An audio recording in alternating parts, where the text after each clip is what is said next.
Hey guys, welcome back to the channel. My name's Simon from Renegade Surf Travel. We run world-class surf coaching trips in some of the most progression-friendly waves on Earth.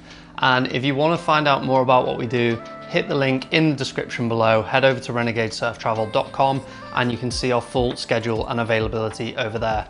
We're already 75–80% booked up for 2025. So if you want to get involved, please head over there, get in touch, and we would love to see you on a trip this season or in the future.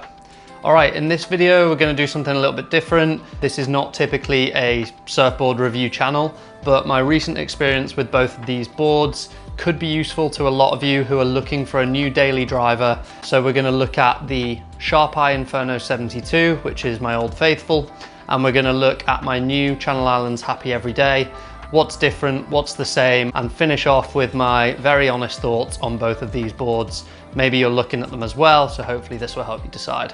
All right, let's jump into it. Okay, so first up, we're going to take a look at my SharpEye Inferno 72. Now, this board has been reviewed by various people ad nauseum, so I won't go into too much detail here, but this board is 5'9" by 19¼ by 2.5 at 28.1 liters.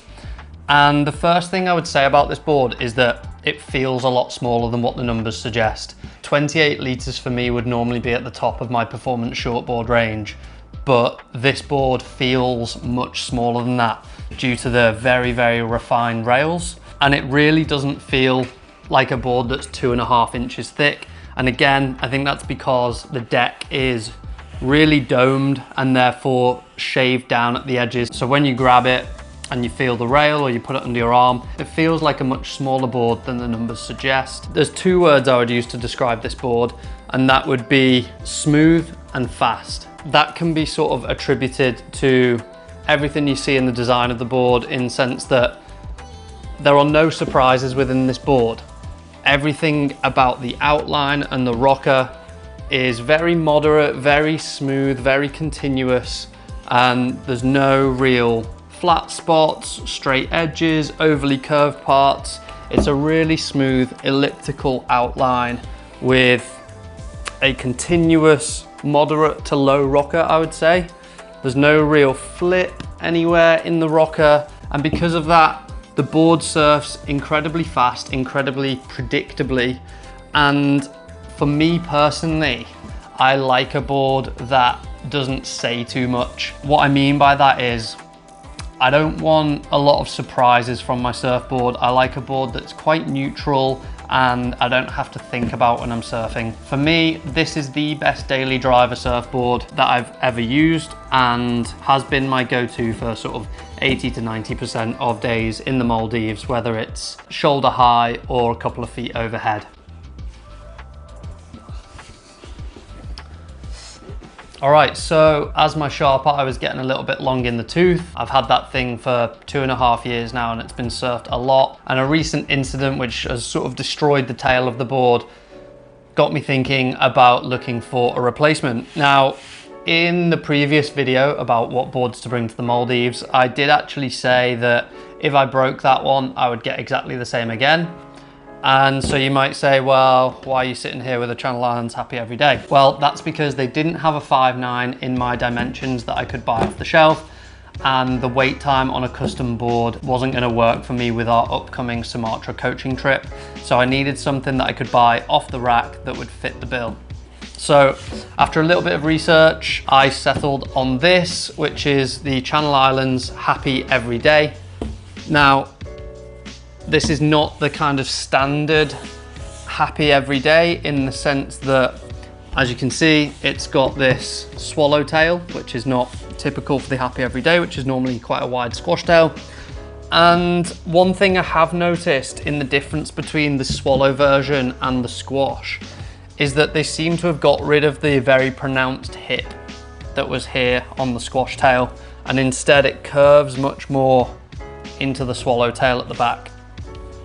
Now, this has been super interesting for me because these two boards fit into the exact same board category, I would say. They're both in that sort of small wave performance shortboard, which we typically go for as a daily driver. And dimensions wise, they're almost exactly the same. So this one's 5'9" by 19.25 by 2.5 at 28.1 litres.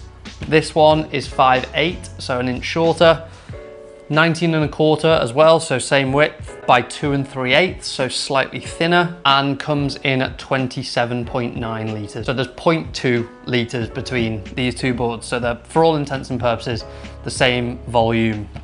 However, this one feels like a bigger board.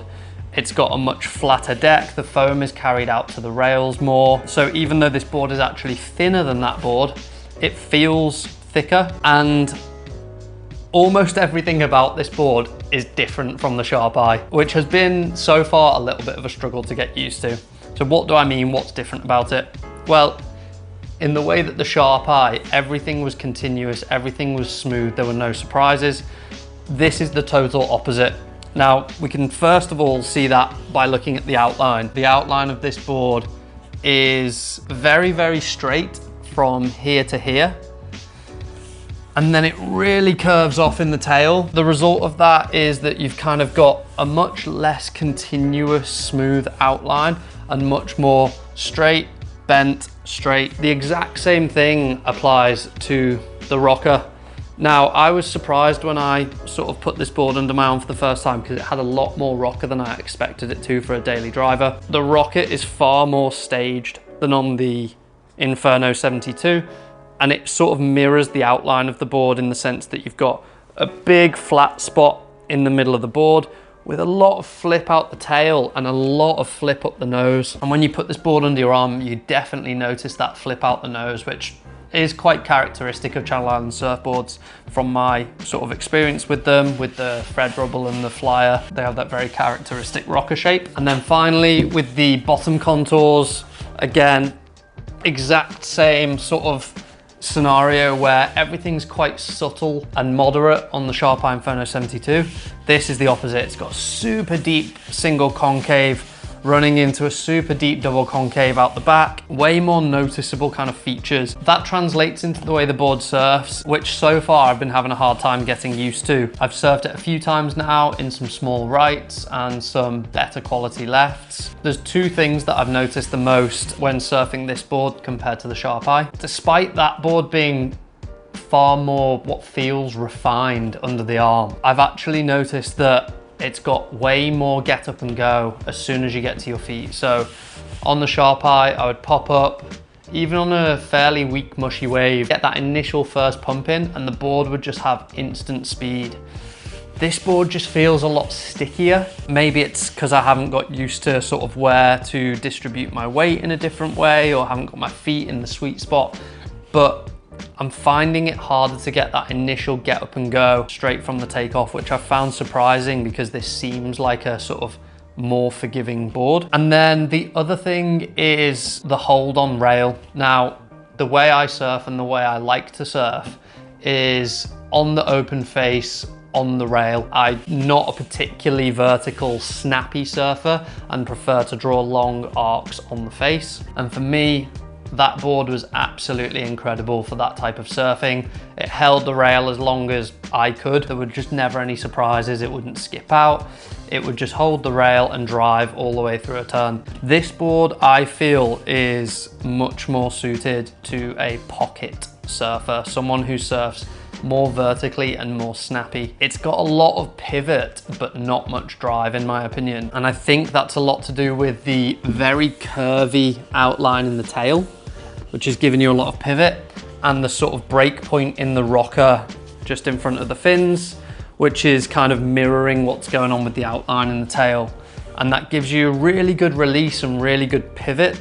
But on a few forehand roundhouse cutbacks, it's kind of felt like the boarders kind of want to snap out of the turn before I'm ready to. So I'm having a little bit of a hard time keeping it on a rail. The fins that I've been riding in both of these boards are the exact same, and they're the exact same fins that I ride all the time in all my boards.